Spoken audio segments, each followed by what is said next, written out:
자, 이제 전반적인 토픽에 대해서 여러분들 다 알아봤는데요. 잠시 첫 페이지로 한번 넘어가 보겠습니다. 우리 토픽에 대한 안내 목차가 있었던.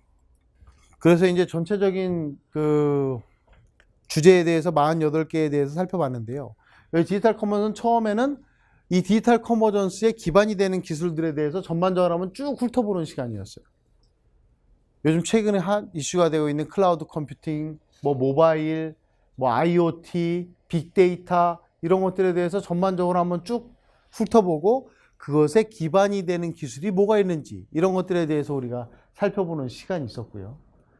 그리고 이제 이런 것들을 응용해서 우리가 헬스에는 어떻고, 뭐 이런 생산에는 어떻고, 금융 쪽에는 어떻고, 교육 쪽에는 어떻고, 자동차 쪽에는 어떻고, 지금 이제 건설이나 공공 쪽에는 어떻고, 이런 식으로 쭉 살펴봤어요. 그래서 이 디지털 컨버전스라는 어떤 토픽에 대해서는 처음에 우리가 얘기했을 때 뭘 얘기했냐면, 당연히 기술들이 융합된 거야. 컨버전스라고 했어요. 근데 디지털이란 말이 붙은 이유는 IT나 다른 영역이 전자화된 기술이 융합된 그런 것들에 대해서 우리가 살펴보는 게 주 목적이었어요. 살펴본 이유는 디지털 컨버전스라는 걸 우리가 해야 되는 이유는 새로운 시기에 새로운 요구가 있고 새로운 니즈가 있는데 그것을 적시에 내놓기 위해서는 처음부터 다시 전부 다 만들어내기에는 시간이나 노력이 너무 투자가 많이 되니까 적시에 그 제때에 그런 것들을 내놓기 위해서 골든타임에 내놓기 위해서 이걸 하는 것이고, 또 하나는 그런 것들을 우리가 이렇게 사용하고 공부하는 이유는 그 상황이나 그 수요에 딱 맞는 그런 서비스나 솔루션이나 기술을 제공하기 위해서, 엇박자 나지 않기 위해서, 니즈에 딱 맞는 충족되는 그런 기술들을 만들기 위해서 디지털 컨버전스라는 거를 논해야 된다라고 서두를 꺼냈고요. 이제 그거를 하기 위해서 최근에 트렌드가 뭐가 있는지 모바일 플랫폼 뭐 이런 것도 살펴보는데, 그런 디지털 컨버전스에 동의이 되는 게 뭐냐, 즉 왜 그런 게 필요하냐, 그 사유를 우리가 살펴봐야 된다고 했고, 그럼 그거에 관해서 연결될 수 있고 만들어낼 수 있는 기술들은 무엇이 있느냐, 기술들을 모아보고 그것을 어떤 제품화하고 상품화하고 그렇게 디자인해서 만들어낼 수 있느냐, 또는 서비스화하고 이런 것들이 이제 나왔고, 그럼 그것을 가지고 우리가 보편화하고 사람들한테 보여주고 서비스화하고 이렇게 만들어내는 것이 디지털 컨버전스의 전체적인 큰 흐름이라고 그랬어요. 그래서 이제 이런 기술들을 살펴봤고, 여러분들이 지금까지 48개의 토픽을 쭉 살펴봐서 알지만 여기 있는 이런 기술들하고, 물론 여기 있는 기술들도 이 단독 기술이기보다는 이미 다른 쪽에 시스템, 네트워크, 보안, 데이터베이스 이런 쪽에서 전부 다 엮인 것들이 집약된 기술들이 대부분입니다. 그리고 최근에 화두가 되어 있는 클라우드 컴퓨팅, 클라우드 컴퓨팅은 다른 서비스를 하기 위한 기반 기술, 기반 서비스고 기반 기술이에요. 클라우드 컴퓨팅 자체가 물론 비즈니스로의 한 영역으로서 뭔가 임대 사업자죠, 일종의. 임대 사업자로서의 역할도 하지만 그거는 하나의 어떤 영역이고, 그 위에 얹힐 서비스는 무궁무진하다는 거죠. 그것에 대해서 우리가 이제 뒷단에서 알아본 거고, 빅데이터도 마찬가지예요. 빅데이터 자체가 어떤 산업 형성을 이루하기보다는 빅데이터에 관련된 기술이나 분석 역량, 분석 기술, 저장 기술, 활용 기술들이 다른 정보들이 융합이 돼서 어떤 시너지를 낼 수 있느냐가 관건이지, 빅데이터 자체를 구현하는 건, 기술적으로 구현하는 건 이미 충분히 기술 성숙도가 이루어져 있다. 다만 데이터 어널리시스트, 그 데이터를 어떻게 분석하고 어떻게 활용할 것이냐에 대한 얘기가 있다는 얘기 쭉 했고요. IoT, 다른 거 이제 넘어가서 IoT, IoE 얘기가 나면서 모든 사물들과 이제 연동해서 정보를 수집하고 그 정보를 분석하고 활용하는 건 클라우드에서 하고, 그 안에서 분석하는 기술은 빅데이터 분석 기술을 활용하고, 이런 것들에 대해서 이제 우리가 얘기를 했고, IoT나 IoE나 그런 것들이 사물 간에, 사물과 사람 간에, 심지어 IoE는 모든 것들이 통합돼서 서로 데이터를 주고받을 수 있음으로써 굳이 데이터가 중앙에 수집되지 않아도 자기들끼리 처리될 건 다 되고, 중앙에서 분석되고 수집해서 분석되고 활용될 것만 올려서 뭔가 처리하는 쪽으로, 그런 식으로 하여튼 흐름이 바뀌어가고 있다라는 얘기를 했고요. 헬스에 대해서는 우리가 웨어러블 컴퓨팅, 헬스케어 알아봤고, 생산 쪽에는 주로 3D 컴퓨팅이나 가상현실, 드론 등을 이용해서 어떤 서비스나 어떤 신산업이 만들어질지, 아니면 이것이 산업 현장에 어떤 식으로 활용되고 있는지를 알아봤고, 핀테크하고 오토를 통해서 최근 금융산업하고 쇼핑이나 물류산업 이런 쪽에 어떤 식의 어떤 트렌드가 있는지를 살펴봤고요.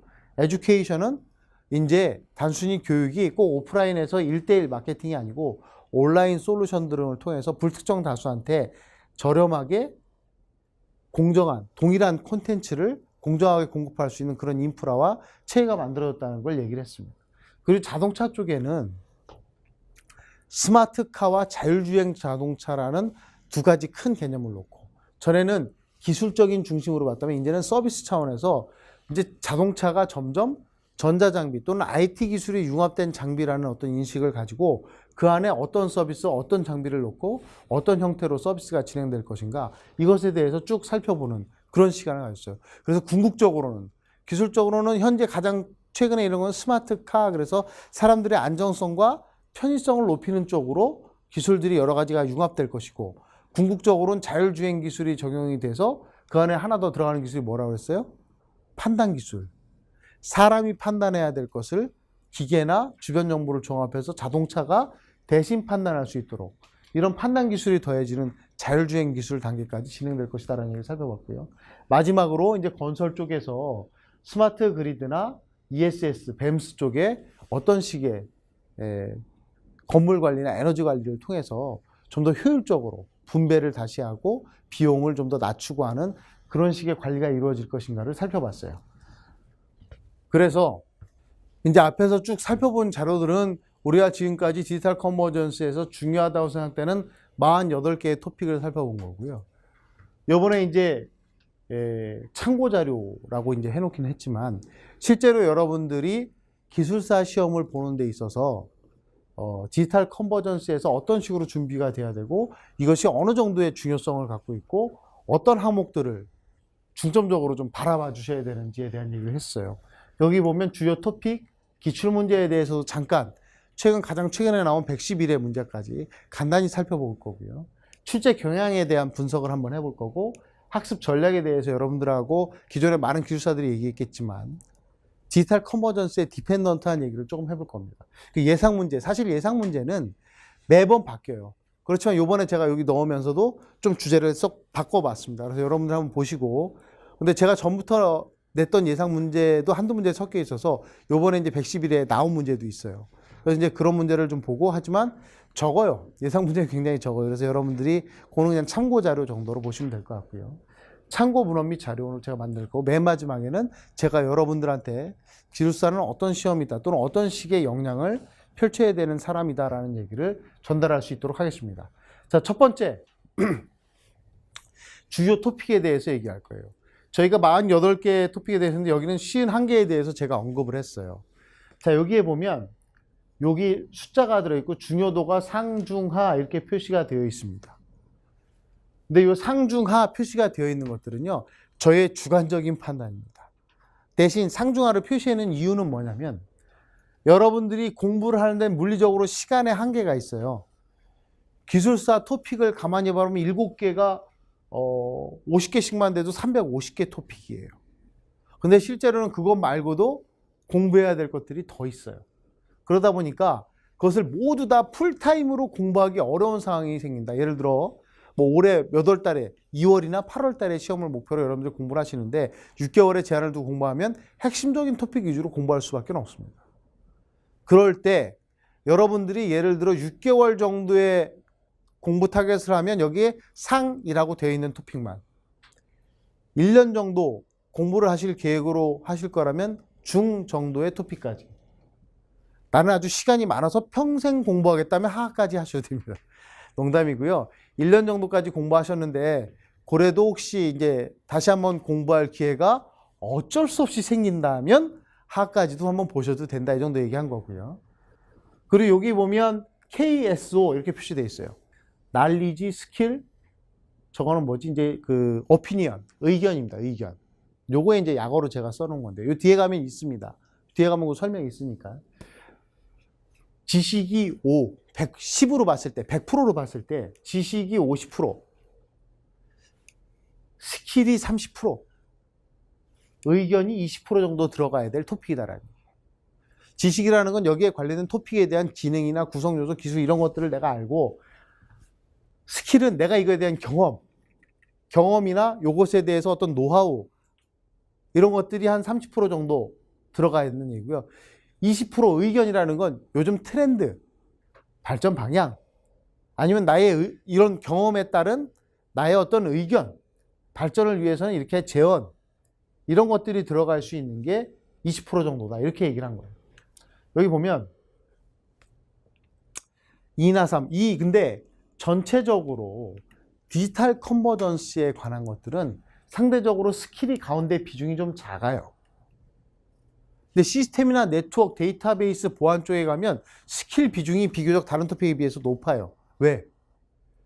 그건 해본 사람이 많아. 진짜 그 업에 종사해봤던 사람들이 많기 때문에 스킬에 대해서도 물어볼 게 많아요.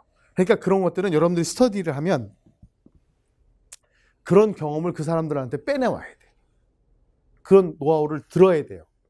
그래야지만 그것을 자기가 그 스킬 부분을 채울 수가 있는 거예요. 근데 최신 디지털 컨버전스 토픽은 여러분들이 그런 최신 이슈다 보니까, 그리고 분야도 굉장히 광범위해요. 모든 분야를 아우르고 있어요.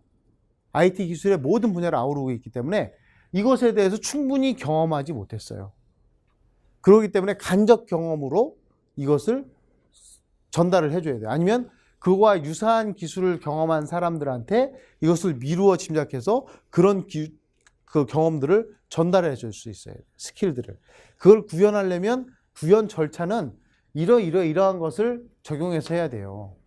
예를 들어 커넥티드 카, 자동차의 통신 기술을 적용하려면요, 여러분들이 이 자동차에 어떤 장비들을 먼저, 아니면 외부를 연결할 건지 클라우드를 연결할 건지 내부에 있는 스마트폰하고 연결할 건지를 먼저 지정하세요. 그러니까 목표를 대상 설정을 한다. 두 번째, 대상 설정에 맞는 통신 기술들을 목록화한다. 세 번째, 이 자동차의 가장 최신 유행된 스마트폰 OS나 이런 시장 점유율을 조사한다. 그거에 관련된 통신 기술을 채택한다. 이런 식의 절차로 통신 V2X를, 아니면 커넥티드 카의 내부 통신을 구현하여야 한다. 이렇게 이제 미뤄 얘기할 수 있죠. 이거는 근데 우리가 생각해서 한번 정리를 해보면 될 것이고, 심지어 답을 쓰는 그 순간에 만들어낼 수도 있어야 돼요. 그 문제 요건에 따라서. 이 스킬이라는 건 반드시 여러분들이 모든 것을 가서 경험해 보라는 얘기는 아니에요. 간접 경험이나 여러분들이 미루어 짐작해서 다른 것과 융합을 했을 때 이런 정도로 우리가 프로세스를 잡아가면 될 것이다. 이게 왜 필요해요? 여러분들이 기술사가 되셨어요. 이렇게 새로운 기술 분야예요. 아무도 해본 사람이 없어요. 어떻게 해야 될까요? 라고 물었어요. 여러분들이 이런 다양한 기술에 대한 수요하고 직접 경험한 것, 간접 경험한 것, 모든 것들을 지식을 총망라해서 그에 대한 프로세스를 만들어가는 거다 이거지. 정답이 아닐 수도 있어요. 하지만 그런 프로세스를 다른 사람이 딱 읽어보고, 아 그래, 이런 정도 해보면 큰 무리 없겠다라는 수준으로 만들어낼 수 있어야 된다는 거죠. 그런 것이 여기의 스킬이에요. 저 오피니언은, 의견은 이게 신기술이잖아요. 디지털 컨버전스, 다른 기술과 융합돼서 새로운 산업 분야나 새로운 장비나 새로운 서비스를 만들어내야 되는 거잖아요. 그럼 그런 거에 따라서 법 제도는 어떤 형식으로 진행이 돼야 되겠다. 사회적인 분위기 또는 이것을 활성화하기 위한 분위기로는 이러한 것들을 제공해야 되겠다. 이것이 잘 정착되기 위해서는 기술적인 측면에서는 이런 것, 법 제도적인 측면에서 이런 것, 마케팅이나 홍보 측면에서는 이러한 것들이 같이 병행돼서 진행이 돼야 시장이 빠르게 정착이 되겠다. 왜냐면 이거 만드는 이유가 빨리 많이 팔아먹고 대중화하기 위한 거잖아요. 그런 식의 의견들을 여기 써내야 된다. 그럼 이것을 성공적으로 안착시키기 위한 CSF, 크리티컬 석세스 패턴은 무엇이 있다. 이것은 안정성이 안정적으로 공급돼야 된다. 신뢰성이. 이것이 해서 한번 펑크 나면 망한다. 비트코인이 자꾸 해킹이 당한다. 쓸 수 있겠어요? 비트코인이 자꾸 해킹 당한다는 건 다른 표현으로 하면 뭐합니까? 은행에 돈 맡겼는데 자꾸 내 돈 없어진다는 얘기랑 똑같은 얘기잖아요. 그런데 그거 쓸 수 있어요? 못 쓴다 이거죠. 그런 것들에 대해서 우리가 그럼 석세스 팩터로는 어떤 것들이 이런 식이에요. 근데 이거는 또 하나는 내가 예를 들어 스마트카 이걸 보니까 스마트카는 편리성보다는 안정성이다. 안정성에 중점을 낸 것이 우선시되고 편리성은 그거 부수적으로 우리가 가미될 수 있는 요인일 뿐이다. 그러니까 그런 쪽에 편리성과 안정성이 충돌될 때는 안정성을 우선시해서 그런 쪽에 개발하는 것이 더 바람직하다라는 나의 의견을 전달할 수 있다는 거지. 그런 의견도. 그래서 5세대 통신 기술이 있는데 두 가지 방식이 있다. 시분할 방식이 있고 주파수 분할 방식이 있다. 예를 들어 얘기하는 겁니다. 그렇다면 어떤 것이 더 효율적이냐? 지금 판단했을 때 어떤 것들이 더 효율적이다. 우리 Y브로랑 LTE 기술이 충돌이 났던 적이 있었습니다. 초창기에. 여러분들 기억나실지 모르겠지만 와이파이를 더 확장된 Y브로를 하는 게 좋느냐? LTE로 가는 게 더 좋느냐? 이걸 가지고 한참 왈가왈부 했었던 시절이 있어서 잠깐 동안이긴 합니다만 근데 결국은 LTE로 가죠. 그때도 이런 식의 얘기들을 기술사 답안에 요구하곤 했어요. 물론 그때 전망이 맞다 틀리다를 따지는 게 아닙니다. 그 답안의 논리상에서 얼마나 합리적으로 그 자기의 어떤 논리를 가지고 상대방을 설득해낼 수 있었느냐가 중요한 관건이라는 거죠. 그런 것들이 여기 오피니언이에요. 오피니언. 그래서 상대적으로 그 디지털 컨버전스는 지식하고 오피니언이 7, 80%고 가운데 경험이나 스킬은 비율이 좀 작아요. 다른 토픽에 비해서. 그렇다는 것을 하여튼 여러분들이 대신 이 개념이 뭐고 어떤 식의 차별성을 가지고 어떤 기술과 어떤 기술이 융합돼서 이렇게 나왔고 왜 이 기술이 나왔고 그래서 지금 시장의 지위나 시장성은 어느 정도가 형성이 돼 있고 이런 것들은 여러분들이 잘 파악하고 계셔야 될 겁니다. 자, 이제 주요 토픽에 대해서 쭉 살펴봤는데요. 이 토픽 중에 여러분들이 이제 아까 언급하지 않은 것 중에 보면 블록체인, 이더리움, 생체인식, 그리고 아까 가상현실이 있었는데 증강현실 이런 것들에 대해서는 여기 이제 추가된 어떤 토픽이고 일부 앞에서 좀 바뀐 토픽들이 한두 개 있습니다. 그래서 블록체인 같은 경우는 최근에 이제 여러분들이 아시는 비트코인에 도입이 되면서 거래 내역이 분산 원장 보관, 여러 곳에 분산돼서 보관하고 그것이 서로 키관리 알고리즘에 의해서 데이터들을 모두 조각을 모아야지만 그것에 대한 완전한 정보를 알 수 있기 때문에 그것을 한두 곳만 해킹해서는 그것에 대해서 해킹을 전반적인 전체 거래 내역에 대한 해킹을 해내기가 어렵다라는 개념으로 블록체인이라는 게 거기에 사용된 것이 블록체인 알고리즘이다라고 해서 각광을 받기 시작한 거고요. 다만 최근에 블록체인에 대해서 해킹이 된 사례가 있어요. 그래서 그것에 대해서도 우리가 한 번쯤은 관심을 갖고 그것을 그럼 해소하기 위해서는 그런 해킹이 된 것을 예방하거나 그런 문제점을 해결하기 위해서 어떤 식의 노력이 있었는지 이런 것들에 대해서 좀 관심을 가져볼 필요가 있을 것 같아요. 그런 것들은 제가 나중에 뒤에 보면 예상 문제로도 이렇게 언급을 좀 해놓은 것이 있습니다. 자, 그리고 이제 기출문제인데요. 기출문제에 쭉 보면 우리가 여기 토픽에서는 언급하지 않았던 것들이 상당수 있어요. 아예 관련조차 없고 들어본 적조차 없는 그런 것들도 많이 있어요. 프로그래매틱 바잉을 통한 모바일 광고 방안, 안드로이드 오픈소스 프로젝트에 대해 설명하시고 기타 등등 모바일 웹, 모바일 앱, 하이브리드 앱 이런 것들은 그나마 조금 들어본 비슷한 것들이 있는 것 같아요.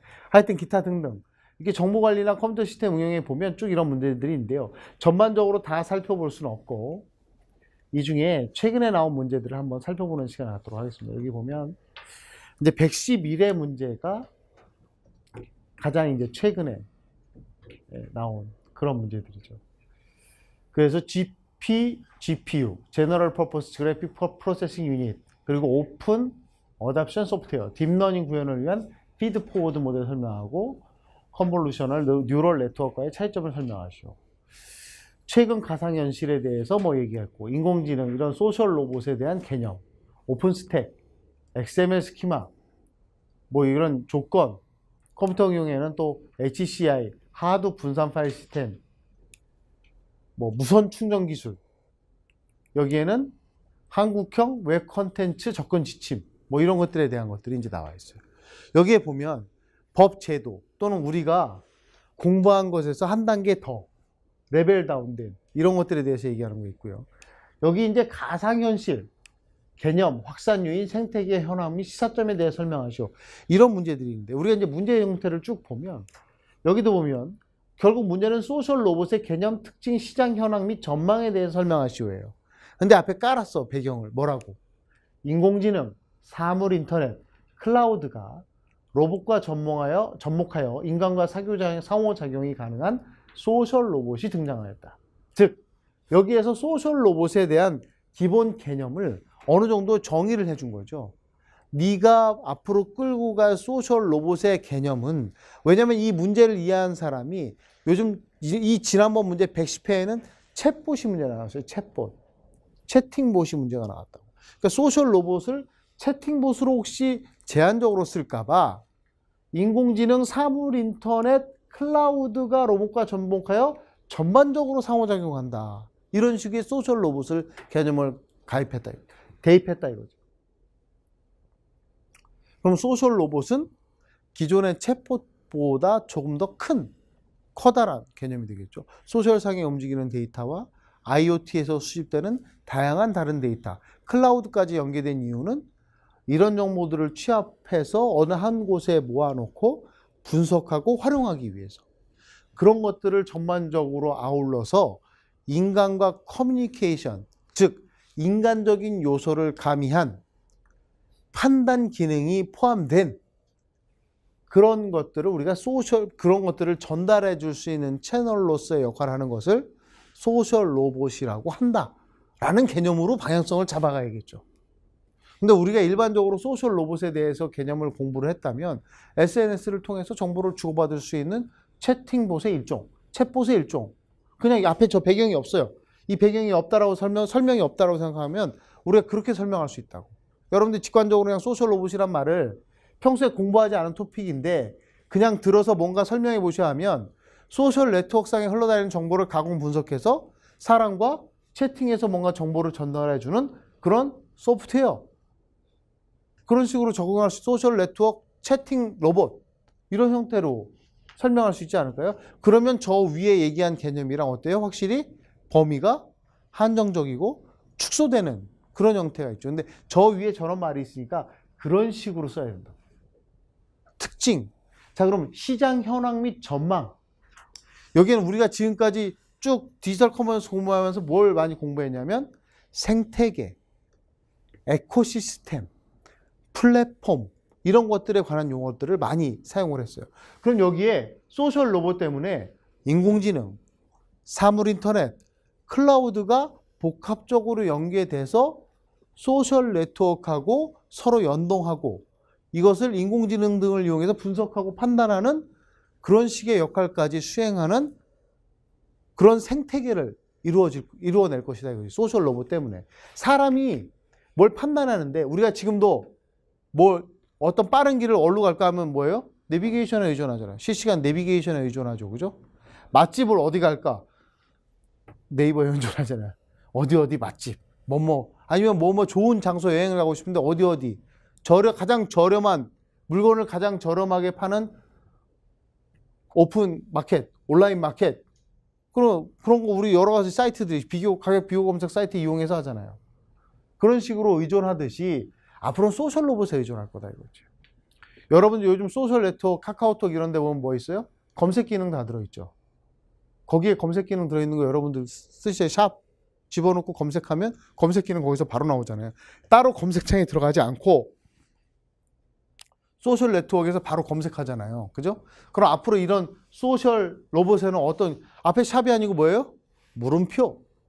찍고 나서 거기다가 뭔가 질의를 하면 나에게 최적화된 답을, 저런 것들. 야, 지금 나 수원에서 여의도로 출근하는데 날씨 추워? 어떤 옷 입을까? 이렇게 질문을 내렸다 이거죠. 수원은 지금 비가 오고요. 여의도는 눈이 와요. 날씨는 오후쯤 풀릴 테니까 아침에 출근할 때 따뜻한 옷을 입지만 오후에는 쉽게 벗을 수 있는 옷을 입고 가세요. 안에 얇은 걸 하나 더, 따뜻한 옷을 하나 더 입고 가세요. 이런 식의 가이드를 할 수 있겠죠.